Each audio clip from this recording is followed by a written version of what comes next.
Hello, Blackie. Hi there. Hey, how's it going today? I'm good. I'm running a little late. I hope that's okay.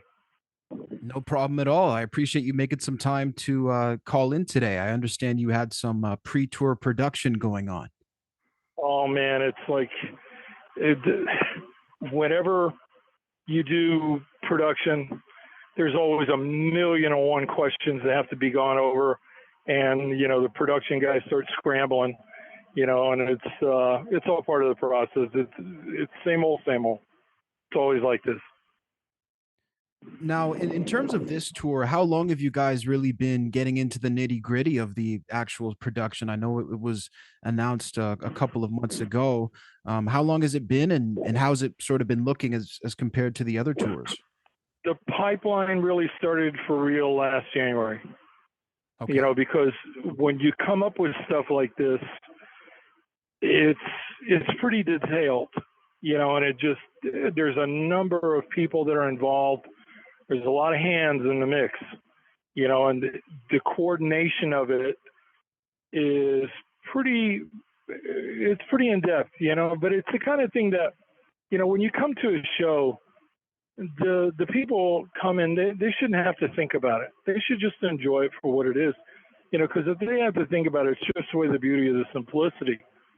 But the amount of work that goes into it, it's intensive to say the least. I can imagine. Now, how about in terms of the material? Because obviously, Album One Alive is the tour. You guys will be touring the full debut record for the anniversary. As you've gone through this process, I wonder, how does the material sort of sit with you as you continue to go over it again? Well, when I said we started for real in January, one of the things that we did was we went into a rehearsal room, and a lot of the times you have to do what we call arena eyes something. In other words, you record it one way, but then when you go to reproduce it, it doesn't translate the same. And sometimes you have to make some modifications, little stuff that the audience will never notice, but it makes a huge difference in the overall sound as to the intensity of it. I mean, because in reality, rock and roll is big and it's bombastic and it's over the top. And if you've recorded things where there's subtleties on it, on a record, sometimes those subtleties don't translate, so, you have to really, take that into consideration and iron all that stuff before you even make an announcement for the tour. Because if you don't, you run your mouth off and then you find, that you go to try to make a reality and it doesn't work. Right. So it helps to So, have done your homework way ahead of time. no, definitely. I mean, what have you found, Blackie, has been the most challenging part so far for this tour? Is it actually making sure that the music is going to fit sort of all in a row in a live show, or has it been the actual visual aspects of the show and the sort of It's the production in that visual, way? and The visual. it's usually the visual, because when you get into prop building and stuff like that, I mean, the meeting that I just got out of just a second ago was all about that. So what we're doing in this show is we're doing it. The first half of the show will be the first album One Alive. It will be the first album in its entirety from beginning to end. And then we'll take a short break, and then we'll come back and we'll do the second part of the show, which will be kind of like a best of. But in that first half of the show, it's going to look like a combination of what the first album cover looked like, and also if anybody ever saw pictures of that first tour, it's going to be a kind of a combination of the two. But what we're doing is, the reason that this is visually so much work is because there's going to be a part in the beginning, or a part in that first part of this show, where that album cover literally comes alive. Oh, wow. And it's pretty detailed, and like I said, there's a lot of hands involved on this right now to get that thing to come to reality the way we're envisioning it. But when people see it, it's going to blow their minds. I mean, it's really, really cool. No, it sounds really exciting. Obviously going through this process, there's going to be a point I would imagine where it's going to feel somewhat cathartic. And the reason I say, there might be a point coming up is I'm wondering if you've reached that point yet. Is it a situation where putting this together is so much work that you don't have time to think about, the nostalgia of it, or is it a situation where as you work on it, you feel that? I think it's a little of both, Okay. because it's as you're doing it, that stuff starts to reveal itself, and it's like I said, you're right. It's a process, so it reveals itself as you go along. For sure. How about in terms of the other band members? What's been the feedback on this project as you guys are putting it together? How do you feel the band morale is surrounding the tour? Great. I mean, they were with me just a second ago, going through all of this. So everybody's got their ideas and how we think it should look, and the more brain power you can get in any situation like this, the better off you're going to be, because you literally start ping ponging ideas around the room. And when you do that, if you've got creative people, you come up with some pretty good ideas. Is there ever a point where you're trying to sort of compete with that original lineup in the original tour, or is it a situation where you're just trying to pay tribute to the first record for the anniversary, and it's not necessarily competing with yourself? You're always competing with yourself, because even in our case, you do it visually and musically.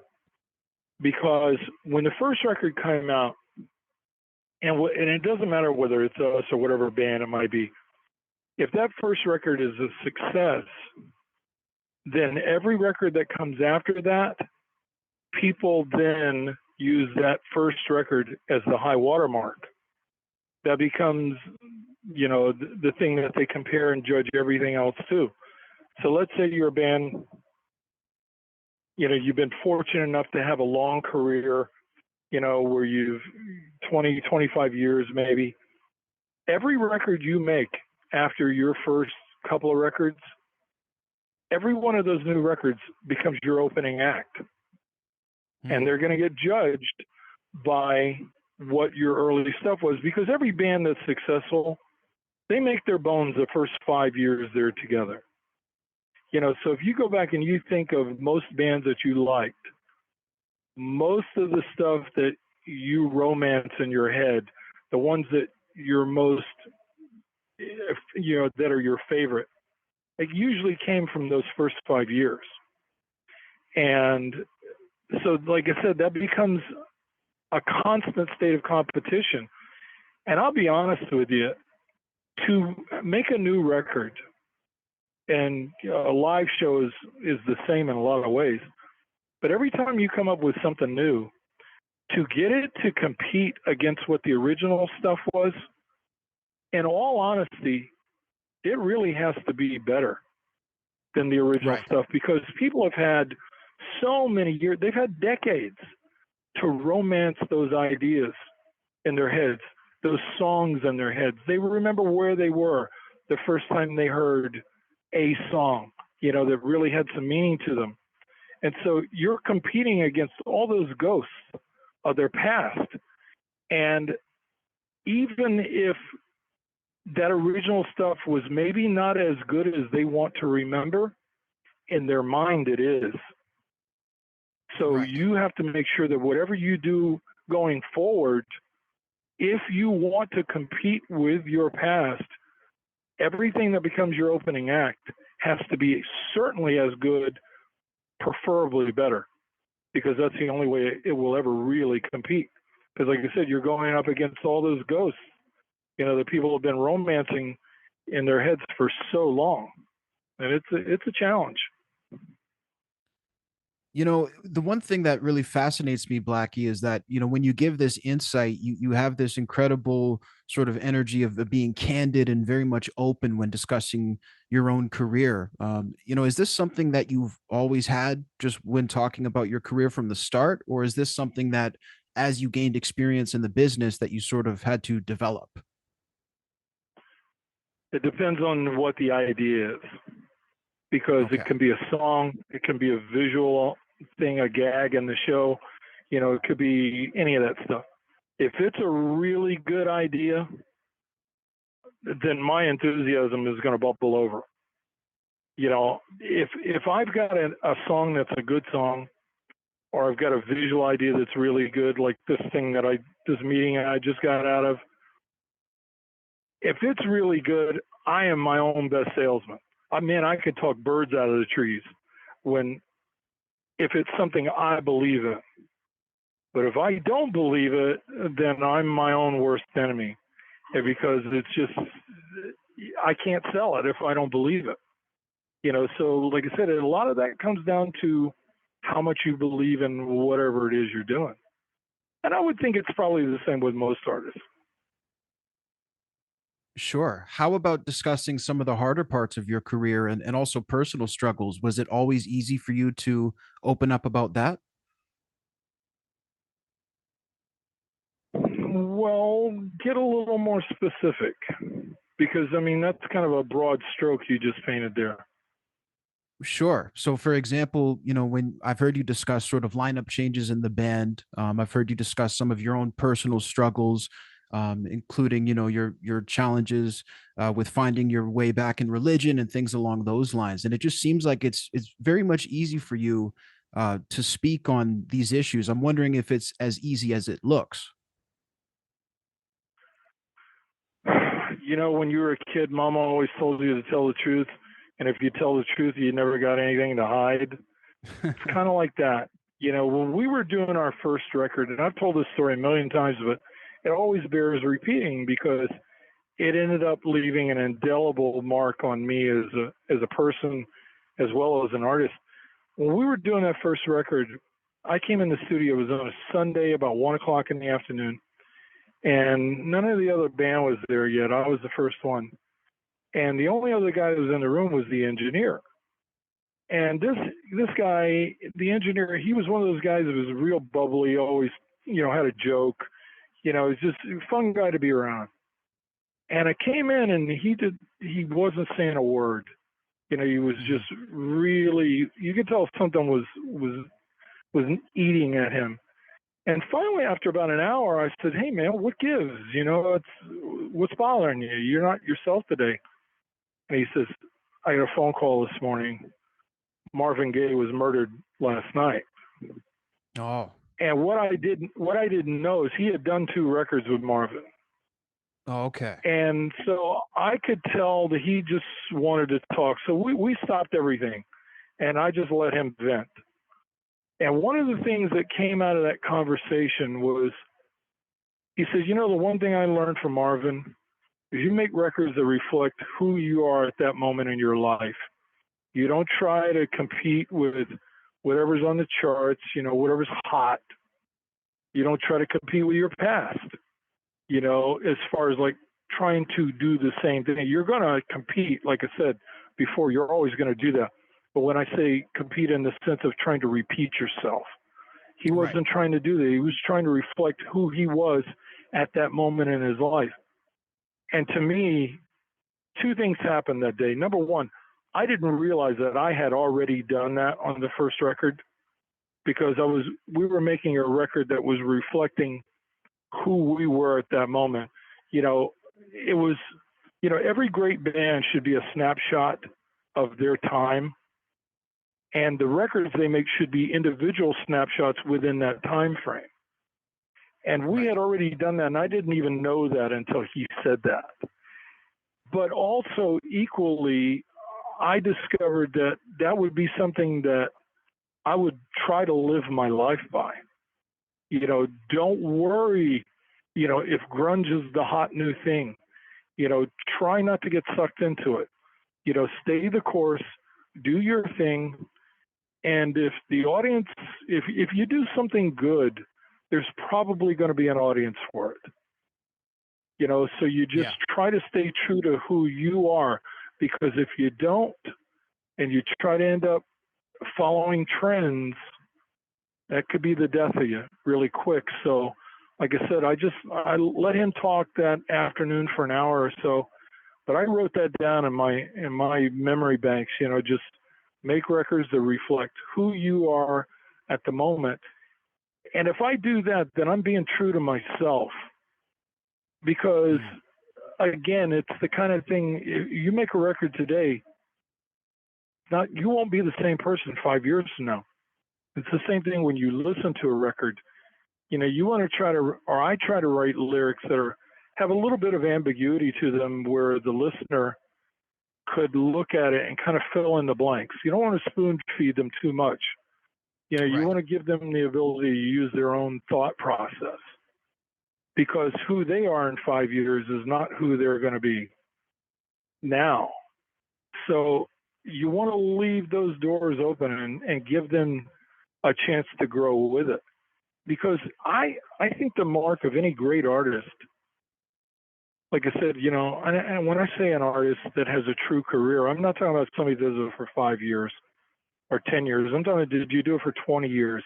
Did you do it for 30 years? The only way you're going to do it for that long is you have to be willing to take people on a lifelong ride. And the only way you can do that is you got to crack your skull open and let them come inside and walk around barefooted to discover the good and the bad and the whatever, that they didn't know about you. You have to personalize yourself. And if you don't do that, they're never going to feel intimate with you. And if they don't feel intimate with you, you're never going to take them on that lifelong ride. So Mm. all those things are important to endearing a listening base to go with you for that journey, however long it may last. Wow. I mean, and this is fascinating too. I mean, looking at the 40th anniversary, you talk about 5 years making a difference. I wonder what's the biggest difference, in Blackie Lawless 40 years down the road. Well,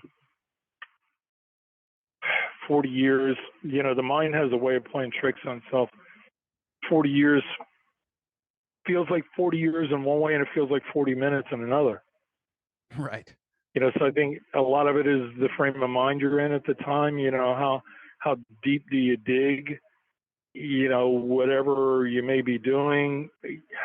And in that sense, it's no different than what everybody does in their own lives. It's pretty much the same. Now, in terms of the sort of persona of Blackie out in the world, what are your thoughts on some of the narratives about sort of the persona and about how you are? I think that there's a lot of misconceptions. For example, I've heard sort of lore that Blackie Lawless is somewhat unapproachable, for example. But whenever I see videos of you with fans and see interviews, that seems to be the complete opposite. I wonder from your perspective, what is the biggest misconception about you? Probably what you just said, because I think, when the myth starts to become reality, that's what people focus on. So if Mm. the image is larger than life, I think it has an intimidation factor to it. I mean, Blackie Lawless is a combination. I'm half Zorro, half Dracula. Right. That's what my stage persona is. But that's not who the man is.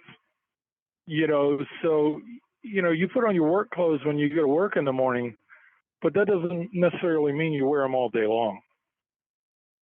So when I'm doing the meet and greets and I'm talking to the fans there, what you see is what you get. But when I'm doing the show, that too is very real. What you see is what you get there.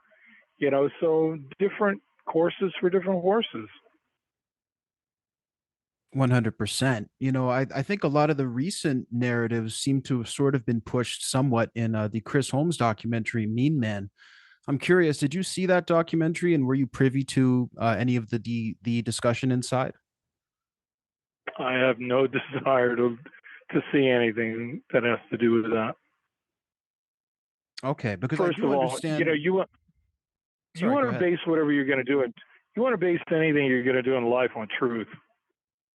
When Hmm. you got somebody that's coming, and you know what, it may be his truth, but your truth doesn't necessarily make it fact.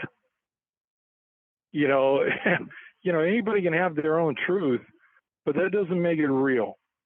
And when somebody's sitting up spewing a bunch of hate because they can't create on their own, listen, if the guy had genuine creativity, he wouldn't give two hoots about what I do. So that's the yardstick on how you judge those things. And if somebody's coming from a perspective where they're not telling the truth, I'm not going to waste my time on that. So was that the reason that you didn't participate in the documentary? Because it was said that you were requested to appear in the documentary and that you were not interested.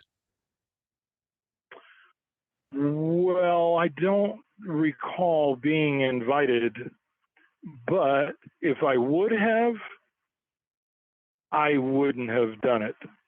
Like I said, I've got no desire to do something. I mean, if it's based in truth, then I might have taken a look at it. But for a guy to do a tutorial for an hour or however long it was, to sit and give just their side of the story that's not based in truth, why do I want to be part of that? Sure. No, I mean that makes sense, and it is interesting too because it was actually said that you refused to participate. So it's interesting to hear it from the horse's mouth. Well, when I was talking about truth, it shouldn't surprise you. For sure. So I would imagine then that, maybe when fans ask you, for example, why you haven't reunited with the original guys or the same questions you get constantly, do you sort of scratch your head when they ask you that? Because it seems to me that there's plenty of reason why you're, very happy in your situation now and would probably have no desire to go back. Allow me to be unapologetic for just a moment. The band that I have now, Mike Duda is one of the best bass players in the world. Doug Blair is one of the best lead guitar players in the world. Achilles Priester, his drumming speaks for itself. I'm fortunate enough to be in a band with world-class musicians, the guys that are way better than me. And I look around sometimes during the show at night and think to myself, wow, I get to play with these guys. And I'm being honest here. They're far better than me. So why would I want to go back to something that would be taking a step backwards? Again, I understand that the hardcore fan base likes to romance ideas in their head. I totally get that. But when we started doing Headless, I was moving in directions that required musicianship that the original band could not do. I don't mean to be overly hard. It's just, again, these are just facts. If you want to do stuff where the degree of difficulty is up there, then you got to have guys that can play it and play it consistently. And then by the time, Headless was done and I moved into the Crimson Idol, forget it. Look at who played on that record. Not your average run-of-the-mill musician is not going to be able to do that. And again, I was privileged to work with guys that were world-class musicians. So if you're going to get that level of creativity, professionalism, it's almost impossible to duplicate in an original situation. If that band grows together, then yes, you could. But if the band does not grow together, then it's never going to happen. And it doesn't matter whether it's us or what band it is. That's going to be the same every time. Yeah. And, I think it's so important, Blackie, for people to actually hear this from you and for you to address these things, because again, it sort of just runs with narratives. I hear you constantly speaking about, the professionalism of your fellow musicians and how skilled they actually are. And that sort of directly contradicts the narrative that, you know, at times you've wanted it to be the Blackie Lawless show and you've wanted to take all the spotlight. Again, is that just a false narrative, or is it a situation where, you know, maybe that was the case for a while, but it's not anymore? No man's an island, but no man. Right. And I have gone to great lengths to speak out about the guys that are in this band to make sure that the world knows who they are. At no point have I ever wanted this to be just my situation. I grew up playing sports. You know, to me, team is everything. And I'm much more happy and comfortable, relaxed. It's much more enjoyable situation in a team surrounding. You know, so that's always been, you know, the thing that I focused on the most. I mean, what the world sees is when they look at the records, they see me as the primary songwriter. So I think that that's a lot of where they get that from. But when it comes to making those records, you see that I don't play all those instruments. You know, Right. I do what I do, but those other guys, they're doing their fair share of contributing to making those records what they are. 100%. You know, speaking of records, I'm curious, and you know, I put out an open call for your fans to ask questions, and I had, you know, almost 1,000 questions in about a day and a half. So it was quite overwhelming. But one of the main things people are wondering is if you have any new music coming down the pipe, or even if that's something that you've considered coming up in the future. Well, before we did the European tour last year, we had started working on new stuff. But to be honest with you, when you know, I don't know how much you know, but I during the tour, my back got broken, Yes. and I ended up, you know, I had to have surgery, and it was a mess. And I had a long time to rehab. And during rehab, I went back and I listened to a lot of what we were doing, and I'm just not that enthused about it. You know, I don't think it's that good. I think we need to go back to the drawing board. So to answer your question, yes, we are. When it's going to be ready, oof, I couldn't tell you because, you know, we're up to our eyes right now, just getting ready to do these live shows. Exactly. So there was some material, and basically the material that was written is been scrapped, is what you're saying. I'm not going to say it's been totally scrapped, but I'm not happy with some of the arrangements. It needs more massaging to get it to the point where it's presentable. And how long that might be, I don't know, because I've had situations where I thought, you know, this is going to take, you know, weeks to get this right, and it might have come together in 5 minutes. Right. But you don't know until you get in there. You know, every one of those is going to be a little different. So it's hard to say. I mean, to answer your question completely, I'd need a crystal ball. Right. So I guess it's something that you're still trying to answer, but I think that's interesting for people to know. How about the book? I mean, I know there's been talks about a Blackie Lawless book. Is that something that's still on the radar? Because I know you guys are, you know, obviously, like you said, you're up to here with the tour. I wouldn't imagine it's top priority, but I think people are still curious. Well, when I was doing the rehab, I was working on it a lot. And I would Okay. say at this point, it's probably about half done. But I'm taking my time to get it the way that I want it because this is the only one I think I'm going to ever do. And I Okay. want to make sure that it's right and it says everything that I want it to say. I want it to be historically and factually correct. Uh, you know, so I want to make sure it's right. You know, and at the same time, you want it to be entertaining. For sure. No, I love that. Great updates. Just really quick before we wrap the interview, Blackie, I appreciate your time. We just had a couple other questions from your fans.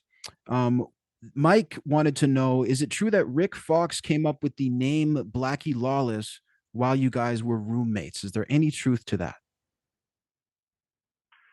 I've had the nickname Blackie since I was 13. Okay. And you know, when your mom starts calling you that, you know that's your name. So Right. I would let that be your answer. I think that's a pretty solid answer. Taro sent this Yep. question in. He said, "Can you open up on the mystery as to why Randy was ousted from W.A.S.P so suddenly?" Well, you always hear the famous expression of creative differences. Quite honestly, at the end of the day, that was a big part of it.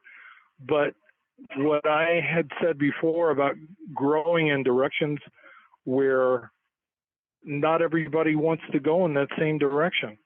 I had reached a point, especially by the time we got to the circus record, I'd reached a point where I couldn't do another version of Blind in Texas or try to even attempt to rewrite I Want to Be Somebody.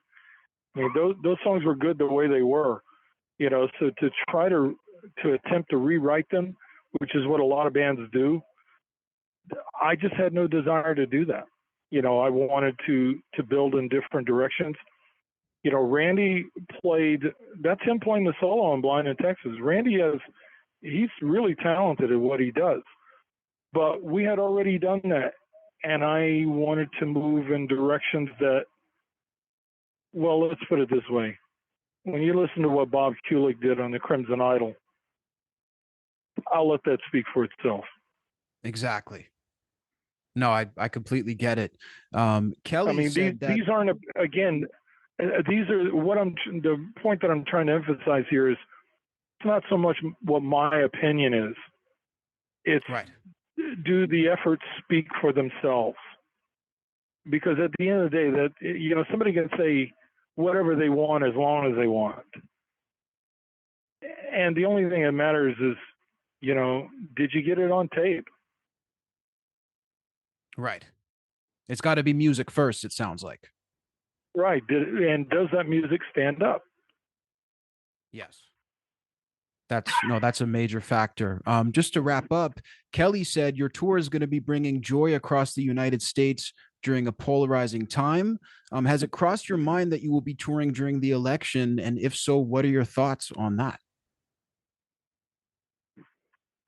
I haven't even given that a thought, to be honest with you. I mean, I'm not one of those guys. You hear some artists talk about fear of being canceled. I could give a shit less if somebody tried to I'm uncancelable, because I just don't care. I don't care, and as long as I got a fan base that's supporting us, and I'm able to, the joy you were talking about, if I can do that, then I'm succeeding. And that's really all I'm trying to do. You can't be all things for all people. The only thing I can do is just be the best version of me that I can be. So as far as, what may or may not go on politically, unless they start knocking on our door again with some new version of PMRC, right. which is very important because, what you see now going on is it's just a reincarnation of what we went through in the 80s. And I'm talking about Elon Musk with Twitter and X, and even Zuckerberg last week coming out saying that they voluntarily censored information. I mean, that's the cornerstone of our Western Hemisphere. Certainly the northern portion anyway. And unless we have that free speech, we have nothing. And I can't emphasize that enough. In any organization that would try to suppress that speech, that's not something that I want to participate in. And it's important that people really understand that if they ever come up against that, they have to be really vigilant to protect that right. Because if you don't stand up for it, you don't protect it, I guarantee you it will be taken from you. Because the world as we know it has always been filled with bullies. And unless you're willing to stand up for your right, bullies will push you because they never expect pushback. But if people will do that, then you'll have that free society and you'll be able to say what you want. But in that sense, what's going on right now is certainly every bit as dangerous as it was back in the 80s. Right. And just like you guys stood up and you guys went to the hearings, right? This is maybe a similar scenario. I see it really. It's a different wolf in different sheep's clothing, but the end result is the same. You know, if it looks like fascism and smells like it, it's fascism. Right. No, for sure. I couldn't have said it better myself. The tour is going to be And you know, starting on. people throw that word around a lot. Like, you know, they want to compare somebody to Hitler that gets overused. And yes, I would agree that that is an overused term. But when I'm using the word here about fascism, I am not overusing it. There is no way I could over exaggerate it. The importance of what I'm saying now. Absolutely. I mean, do you find that, it's because you have a way of discussing these things that is not polarizing and not divisive. Do you find that, it's hard as an artist to even speak your mind at all on these topics without sort of drawing a line in the sand, so to speak? Well, if you want to draw a line in the sand, then you will be polarizing. I spent my career trying to get people to think for themselves. So if I'm going to try to dictate to somebody how to think, then I'm being not just hypocritical, I'm undoing everything I work towards. You know, but if you think for yourself, and I mean really get in there and do your homework, I am confident enough that people will come to the right conclusion if they do their homework and if they think for themselves. If you're willing to be sheep and you're willing to be led around by the nose by what the media tells you, you're cruising for a bruising, buddy. You're going to be you're in for a world of hurt.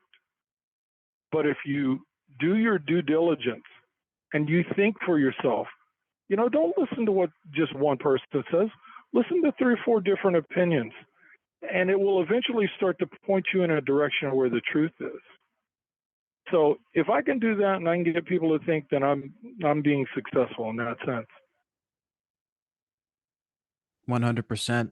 I completely agree. Blackie, I thank you so much for your time. And I want to remind our listeners that the Album One Alive tour is going to be starting on October 26th.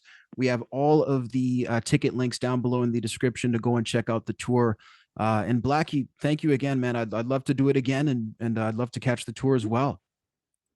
Well, thanks for having me, but I really appreciate you taking the time. Thank you so much, man. Take care. All right, take care now. Bye bye.